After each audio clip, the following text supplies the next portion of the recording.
I've been a detective for 12 years now, and I've seen my fair share of bizarre cases. But this one took me to a place I never thought I'd go. It started with a missing person. Simple enough, right? A woman named Clara Barnes had disappeared without a trace. No signs of a struggle, no ransom note, just gone. Her husband, Peter, was frantic. We spoke to him right away, and he seemed genuinely worried. But there was something in his eyes, something that didn't sit well with me. For a week, I dug into Clara's life.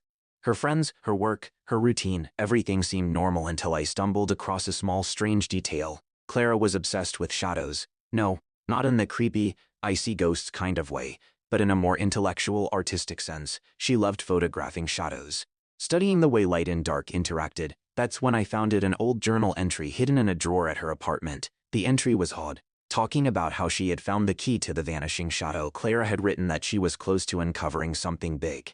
Something about shadows that could change everything, but the entry was incomplete, and it was the last one she's ever written. I had a theory. What if Clara wasn't just missing? What if she had left on purpose? And what if she had figured something out that was bigger than she could handle?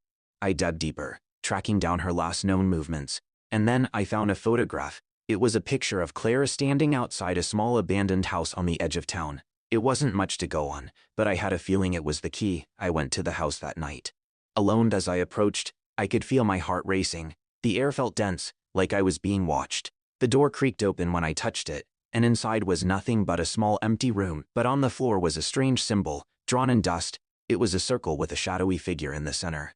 I knelt down to get a closer look when I heard a voice. "You shouldn't have come." I spun around, but there was no one there. Then, I saw it, the shadow. It was moving, shifting on the wall, but not in a way that shadows normally do. It seemed alive. I ran out of that house faster than I've ever run in my life. When I returned to the station, I found Peter waiting for me. His face was pale, almost as if he knew what had happened before I did. "I'm sorry, detective," he said, his voice low. "Clara isn't missing, she's gone. She found something, and it took her. It's too late for both of us now." As I walked away from that case, I couldn't help but think, what if shadows weren't just a trick of light? What if they were something more? Something that could pull you in if you got too close. I don't think I'll ever be the same after that case. Sometimes, when I'm alone in my office at night, I swear I can still see that shifting shadow out of the corner of my eye.